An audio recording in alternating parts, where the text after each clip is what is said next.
First is descriptive ethics. As the name is saying, descriptive means it involves the description of ethical standards. What are ethics? What are code of conduct? What is the understanding of right or wrong, good or bad, justice or injustice, fair or unfair? Okay, so this is the descriptive ethics. Tell a person about the right understanding of code of conducts, how to do the right conduct, how to behave in the right manner. So this is descriptive ethics. Second is normative ethics. These ethics involve supplying and justifying the moral system. It means what should be the moral standards. Means in descriptive ethics, if we talk about, it depends upon the individual. As per the value system he or she is having, as per the ethical standards or moral principles he or she is having, accordingly he or she is behaving. Okay, or accordingly he or she is extracting the meaning of ethics. But in normative ethics, it is the standard of ethical behavior, like this should be the ethical standard, this should be the right conduct, or the person should be behaving in this manner, in a right direction. So these normative ethics are telling a person about the moral system, or what should be a person's behavior, a person's ethical behavior towards a person, towards him or herself, or towards the environment.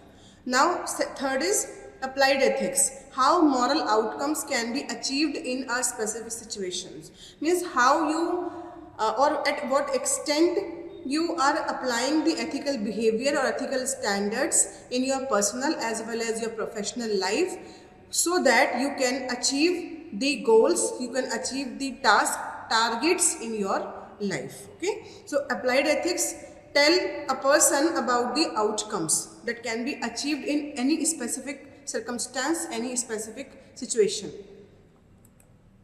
Now, from where these ethical standards are coming? So, ethics or ethical standards or ethical behavior come from the value system. As I have told you earlier also, as the value system we are having, accordingly we are developing the ethical standards. The right understanding of values tell us the right conduct or the right direction or the right path of our life. Okay, if we are having negative value system, then we will going towards the negative path, negative direction, or we are following the negative behavior, or we are following or we are showing the negative attitude, negative perception towards a situation or a person or a society.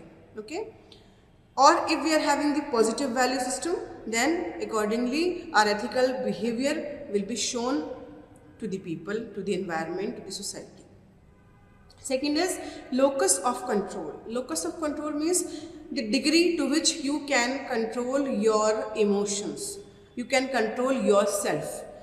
Okay, so you should be having this strong control on your senses, strong control on your desires, urge, impulses. Okay, so ethical standards tell the person or make the person learn about the controlling system, the self-controlled person, how to become a self-controlled person, how to become a emotionally stable person. So this is locus of control. Okay, so ethics come from the locus of control. If you are having good or a strong stability of your emotions, then we can say you can show or you can follow the good ethical standards in your life. Okay, then third is Machiavellianism. It is the degree of manipulation. At what extent you can manipulate the things, or you can manipulate the situations so that it cannot be harm any person, it cannot be harm the emotions of any person, or it cannot harm the society or environment. Okay, so if you are having the good understanding of ethical standards, then you should be knowing in which situation you have to react, or we can say you are having the good understanding of ethical standards or ethics, so you will be very much capable to show your behavior according to the situations, according to the circumstances. Means as the situation you are having, according to that you are showing your ethical behavior. Okay, if some person is doing wrong or if some person is following wrong ethics, then accordingly you are showing your behavior to that person. If a person is showing positive or right code of conduct, right behavior, then accordingly you are showing your attitude, you are showing your ethical behavior to that person. Okay, so this is McPennialism. Then cognitive moral development. So ethics come from the cognitive side, means cognition means the rationality, the senses that we are using while showing the behavior, while showing the following the standards, while showing or following the rules and regulations in our personal life as well as in professional life. If we are in professional, then we are following the standards, we are following the rules and regulations, abide by the seniors, abide by the boss, abide by the organization. Okay, so ethics come from the cognition, ethics come from the rationality that helps a person in the moral development of that specific individual.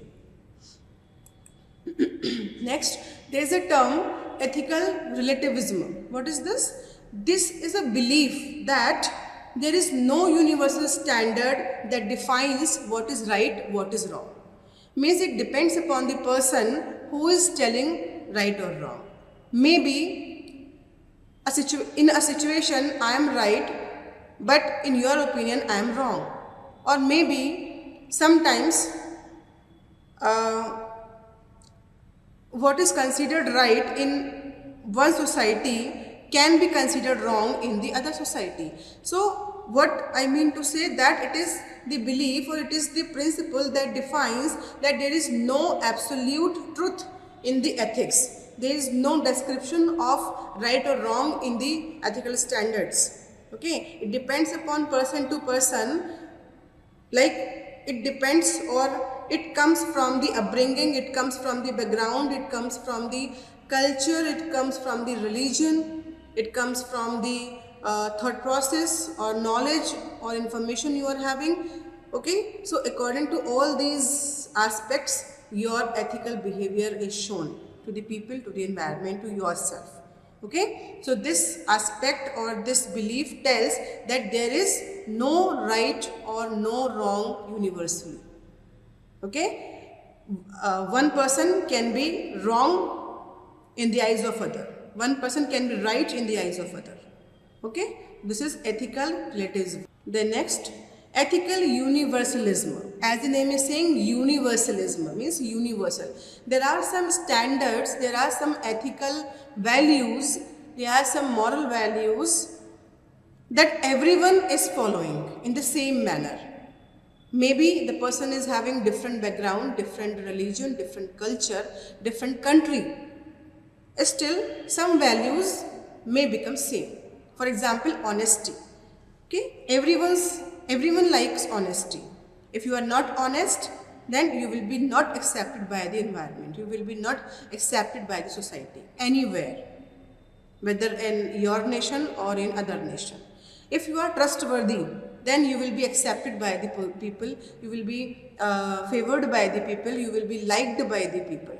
If you are trustworthy, the people can rely on you, the people can trust on you, the people can share their views with you, the people can be comfortable with you if you are trustworthy, if you are honest. Okay, then treating people with dignity and respect. Yes, degree of respect or degree of honor, it is very much important.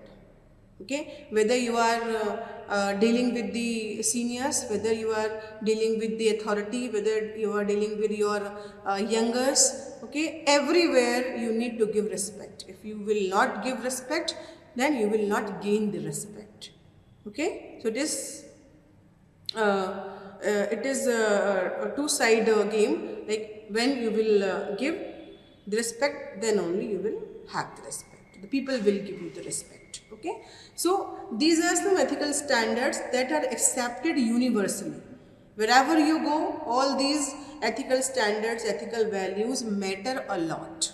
Whether you are dealing personally, whether you are dealing professionally, whether you are following these ethical principles in your personal life, day-to-day life, or whether you are working somewhere, you are working in any organization and you are dealing with the people. So everywhere you need to have some universal ethical values, okay, that make you a complete personality, that make you an impressive or a healthy or a good human being. Okay, then respecting right of others means this is also the universal ethical value. Then you should respect the rights of others also, not only yours. You should respect, you should do the respect, you should give the respect to the people who are working with you, who are interacting with you, who are having personal bonding with you. So everywhere you have to give the respect to their opinions, you have to give the respect to individuality. Okay, then avoiding unnecessary harm to the workers. If you are working in any organization, or if you are working, or if you are surrounded by some people or society, then you should not harm the people, you should not harm the emotions of the people. Okay, so if you are following all these ethical values, it means, or it says, or it shows that you will be accepted by the environment, you will be a socially acceptable person. Okay, so this is ethical universalism. Understood? Now these are the advantages of ethics. Advantages: it deals with the significant improvement to the society. Obviously, if we are having good ethical standards in our life, if we are following good code of conduct in our life, then it will be beneficial to the society. Society will be benefited with this. Okay, if we are interacting with the people in a very good, in a very humble, polite manner, if we are ready to help the people always, or if we are listening the problems of the people, then society will also give you the respect, give you the weightage, and will accept you as a good human being. Okay, and indirectly or directly it will be benefiting to the society. Okay, then it cultivates the strong teamwork and productivity. If you are following good ethical standards, if you are honest, if you are trustworthy, if you are punctual, if you are responsible, so all these ethics, all these ethical standards are helping a person to build this strong teamwork.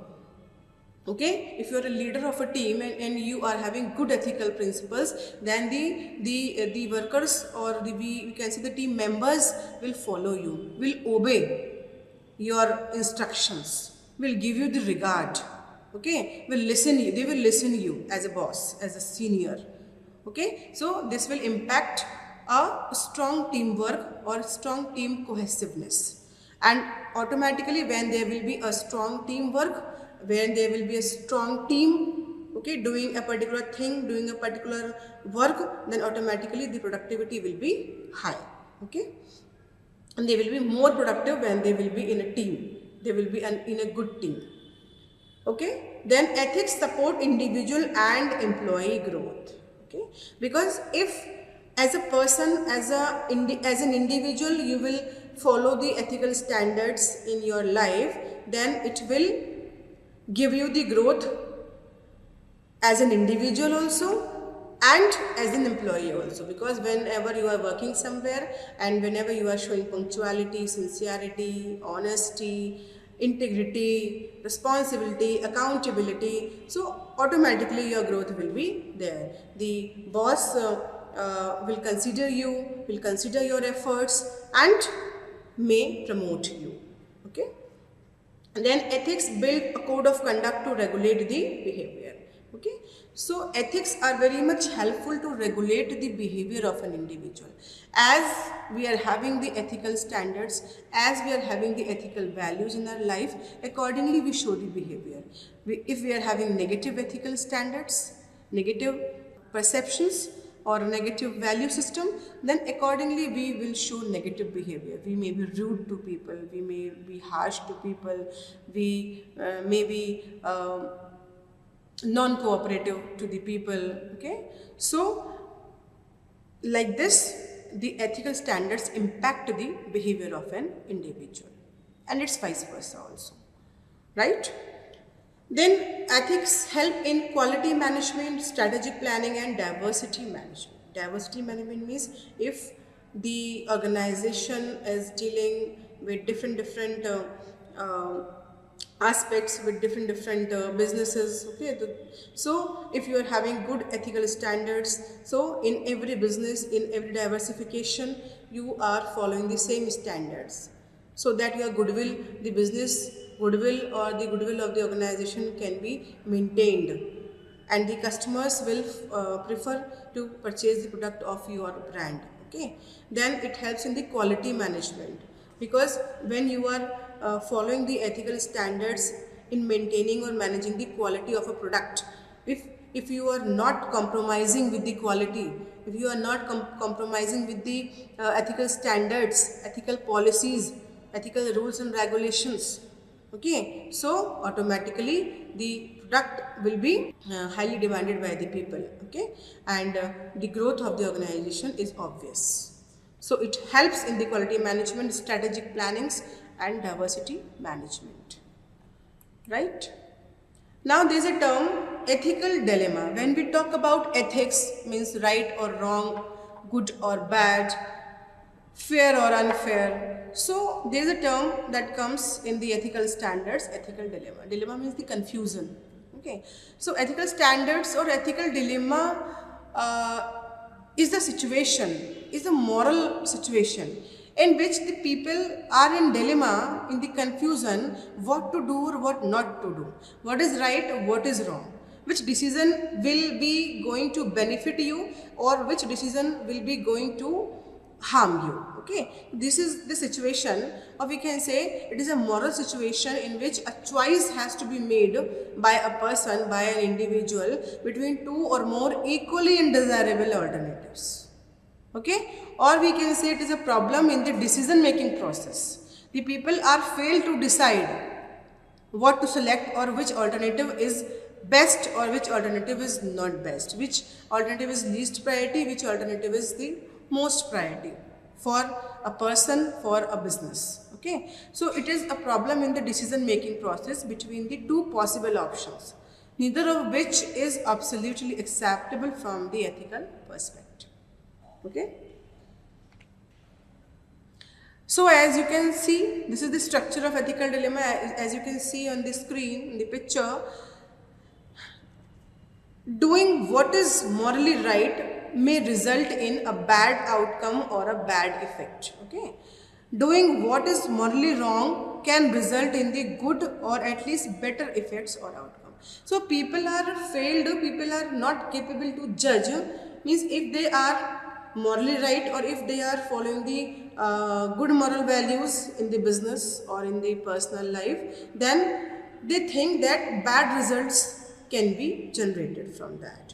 Or if they are following the wrong standards, if they are following the wrong policies, wrong ethical behavior, wrong ethical values, so they think that it results into the good or at least better results or better outcome in their achievements, in their goals. Okay, so this is the structure of ethical dilemma. So people having not be able to decide about the rightness and wrongness of a specific situation, of a specific decision, and they may not come to a perfect decision, they may not come to a perfect solution for their problem.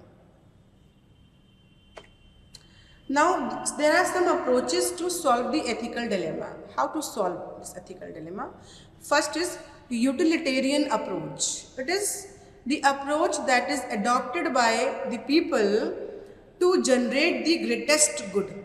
Means to generate the greatest results, greatest outcome. Okay, so in utilitarian approach, a person is showing the ethical behavior that is guided by what will result in the greatest good for the greatest number of people. Means to show such kind of behavior to such kind of situation that can generate the maximum or highest results to a majority of the people. Means you are doing such kind of thing that is beneficial for a majority of the people. This is utilitarian approach. Okay. For example, the managers can oftenly take the utilitarian approach using financial performances such as efficiency and generating the profit for the organization. Now, second is individual approach. Individual approach means when you are focusing to the individual approach. This approach is adopted by the person for the greatest self-interest in the long term that will help the people in the future, that will help the other people afterwards. Means when you are focusing on your self-interest, and then with the help of that you are benefiting to the people, you are benefiting the others. Okay, we can say that ethical behavior in this individual approach is guided by what will result in the individual best long-term interest, which ultimately are in the everyone's self-interest. Okay, this is the individual approach. When an individual or a person is following this ethical standards to benefit himself so that he or she can benefit others. So first he will improve him or herself, then only he or she can benefit the others. Now third is moral right approach. This approach focuses on respecting the fundamental rights shared by everyone. So moral right approach is the approach that is adopted by an individual or adopted by the people to have the understanding or to have the understanding of rights, okay, that are given by the government, that are given to the people by the government, like right to equality, right to freedom, right to speak, right to information. These are the fundamental rights. Okay, this approach says that people should respect to these fundamental rights, okay, so that we can have the right to speak. Means if we are having some problem, if we are having some misunderstandings, or if we are having some differences in our mindsets, we can speak, we can raise the voice. If we are seeing that some unethical behavior is shown by the people, we can raise the voice. Okay, right to information, we have the right to know each and everything what is going on in the surrounding. Okay, then right to equality, we should treat the people equally, we should be impartial in nature. Okay, with our seniors, with our juniors, with the poor people. Okay, we should be treating with the people in an equal manner. Okay, then right to equality, I have told you. Then right to speak, right to information.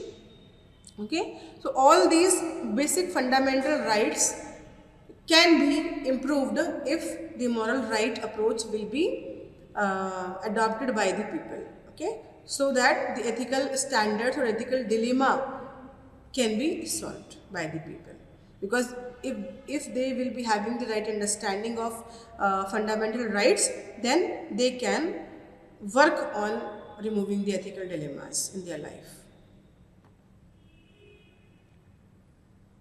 Now fourth is justice approach, respecting impartial standards of fairness. This approach is adopted by the people to give the respect or to be impartial while dealing with the people, while dealing with the business standards, or while dealing with the society. Okay, so ethical behavior in this justice approach is guided by the respect for impartial standards of fairness and equality. So this approach says that we should be impartial, or we should follow the impartial standards, fair standards in personal life as well as in professional life, in our business also. Okay, this is the justice approach. So these were some approaches so that we can solve the ethical dilemma, or we can take the good or right decisions for the society, for the organization, or for ourselves. Okay. Then there are some myths about the business ethics. Means ethics, ethical standards, ethical policies, ethical behavior that we are showing, that we are adopting for the business, for the growth of the business, for the goodwill of the business. Okay. So first is business ethics is more a matter of religion than the management. This is a myth. Okay. So business ethics is not dependent upon the religion. Okay, it depends upon how you are managing the ethics. If it depends upon how you are tackling the problems, how you are tackling the situations in the business. Okay, ups and downs are coming in the business. Situations are sometimes favorable, sometimes unfavorable. So how you are managing all these things. So business ethics shows the capacity of a person, or if a person is having good ethical standards, that person can be very well, can very well manage all the ethical standards in a business. Okay, so it is not dependent upon the religion, religious values of a person. It depends upon how you can manage the things, how you can manage the problems, how you can manage the business perspectives, business policies. Okay, next is our employees are ethical, so we do not need to pay attention to the business ethics. No, we every time, at every stage of business, at every stage of growth of the organization, the ethical standards should be followed by the people. Ethical standards should be followed by the owners or shareholders of a company, of an organization. Okay, if your employees are ethical, or if your employees are very good in nature, it does not mean that your organization will grow.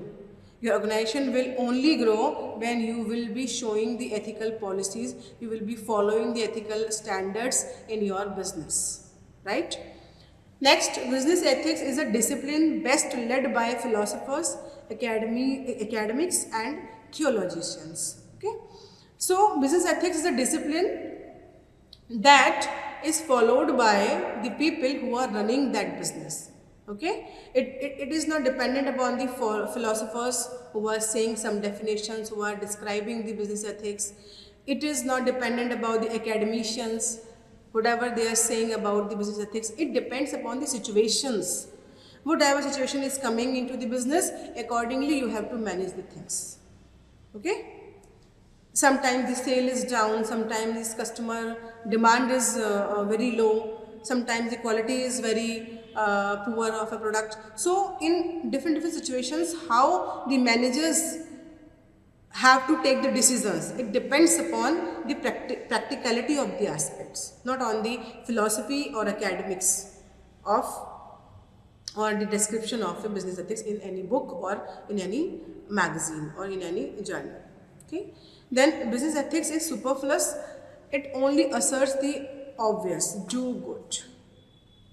So business ethics is, we can say, universal. Okay, if you are running the business in any corner of India or across the India, everywhere you need to follow ethical standards. If you will not follow ethical policies, if you will not follow the rules and regulations made by the government for the betterment of workers, for the betterment of organization, okay, so your business cannot be survived longer in the business scenario. Your business cannot be surviving in the competitive scenario. Okay, then business ethics is a matter of the good guys preaching to the bad guys. No, it is not a matter of good guys speaking about the bad guys. It is doing the things in an ethical manner. It is framing the policies, developing the plans, developing the strategies in an ethical manner. Okay, it is not about speaking, it is not about telling something bad about the business. It is not about telling something orally or word of mouth communication. It depends upon doing the things. Okay, it depends upon how you are framing the policies. It depends upon how you are doing the plannings. Okay, how you are maintaining the goals of the organization, or how much efforts you are doing to achieve those goals for the betterment or growth of the organization. Okay, so it is a matter of practicality. Then ethics cannot be managed. No, it can be managed. Okay, as per the situations, as per the circumstances, as per the skills of a manager, ethics can be managed. Ethical standards can be followed as per the situations and as per the need of time. Okay, and it is acceptable everywhere. Next, business ethics and social responsibility is the same thing. No, social responsibility is different and business ethics are different. Social responsibility means how much responsible or how much responsibility we understand towards the society. And business ethics means what standards, what norms, what rules and regulations we are framing for the smooth functioning of the business. Okay, so these both are different things. Managing ethic in the workplace has a little practical relevance. No. In the workplace, every time we need to manage the ethical standards. Okay. If you have given some task, then that task can be wind up within the time limit that is given to you. So there should be some rules and regulations, there should be some standards, and in those standards only, in those rules and regulations only, the work is to be done. Okay? If there will not be any limits, if there will not be any standards, then everyone will be free from the responsibilities. Okay? So in the workplace, in the organization, ethics can be managed in a very systematic manner, or ethics can be managed in a very effective manner, okay, for generating the effective results, for generating the effective outcomes, right?